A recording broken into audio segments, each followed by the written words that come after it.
2027 October 1 മുതൽ രാജ്യത്തെ എല്ലാ ഇലക്ട്രിക് കാറുകളിലും ബസ്സുകളിലും ട്രക്കുകളിലും അക്കോസ്റ്റിക് വെഹിക്കിൾ അലേർട്ടിംഗ് സിസ്റ്റംസ് നിർബന്ധമാക്കാൻ കേന്ദ്ര റോഡ് ഗതാഗത ഹൈവേ മന്ത്രാലയം നിർദ്ദേശിച്ചു. ഈ കരട് വിജ്ഞാപനത്തിൽ ഇലക്ട്രിക് വാഹനങ്ങളിൽ ശബ്ദത്തിന്റെ അഭാവത്തെക്കുറിച്ച് കേന്ദ്ര സർക്കാർ ആശങ്ക പ്രകടിപ്പിച്ചിട്ടുണ്ട്.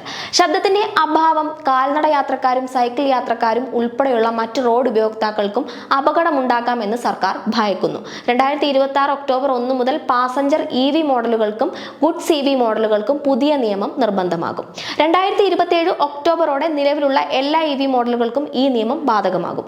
വാഹനങ്ങളിൽ നിന്ന് പുറപ്പെടുവിക്കുന്ന കൃത്രിമ ശബ്ദം സ്ഥിരവും സുരക്ഷിതവുമാണെന്ന് ഉറപ്പാക്കിക്കൊണ്ട് acoustic vehicle alerting systems installation AS 173 മാനദണ്ഡങ്ങൾ പാലിക്കണമെന്നും കേന്ദ്രത്തിന്റെ വിജ്ഞാപനത്തിൽ പറയുന്നു. അക്കോസ്റ്റിക് വെഹിക്കിൾ അലേർട്ടിംഗ് സിസ്റ്റംസ് എന്നാൽ ഇലക്ട്രിക് വാഹനങ്ങൾക്ക് 20 കിലോമീറ്റർ മണിക്കൂർ വേഗതയിൽ പോലും ഓട്ടോമാറ്റിക്കായി ആക്റ്റീവ് ആക്കുന്ന തരത്തിലാണ് അക്കോസ്റ്റിക് വെഹിക്കിൾ അലേർട്ടിംഗ് സിസ്റ്റം രൂപകൽപ്പന ചെയ്തിരിക്കുന്നത്.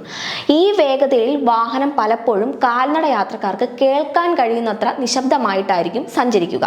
ഉയർന്ന വേഗതയിൽ ടയറിന്റെയും കാറ്റിന്റെയും ശബ്ദം മതിയായ സിഗ്നലുകൾ നൽകുന്നു.